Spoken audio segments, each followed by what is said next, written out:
চার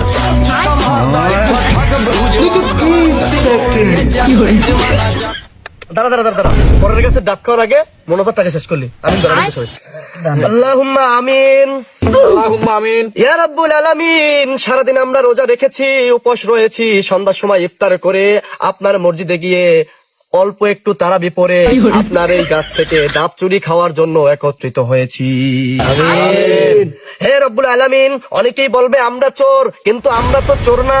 কেন সেটা আমরা এখন প্রমাণ করে দিচ্ছি। এই দুনিয়ার মালিক কে? আল্লাহ। গোটা পৃথিবীর মালিক যদি আল্লাহ হয়, এই ডাব গাছের মালিক কে? আল্লাহ। হে মহান রব্বুল আলামিন, আমরা কারো গাছের ডাব খাই নাই, আমি আপনার গাছের ডাব খাইছি। আপনার কাছে শুকরিয়া তানা আদায় করে সকলে বলি আলহামদুলিল্লাহ। আলহামদুলিল্লাহ।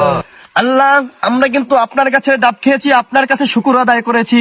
তারপরও এলাকার কিছু মুরব্বীরা, কিছু মানুষ আমাদেরকে নিয়ে সমালোচনা করবে, আমাদেরকে চোর বলবে। তাদের বিচার আল্লাহ আপনি কাল কিয়ামতের দিন হাসরের ময়দানে আমাদের সামনে করবে। আমিন। আল্লাহ, আমাদের এই ডাব খাওয়ার এই মোনাজাতকে কবুল ও মঞ্জুর করে নিন। আমাদের এই ডাব খেয়ে আমাদের রূহকে এই রোজা রেখেছি আত্মতৃপ্তি পাওয়ার তৌফিক দান করে দিন। আমিন। দাওয়ানা আনিল হামদুলিল্লাহি রাব্বিল আলামিন। ডাব খাবার জন্য উৎসর্গ করা হোক। আমিন।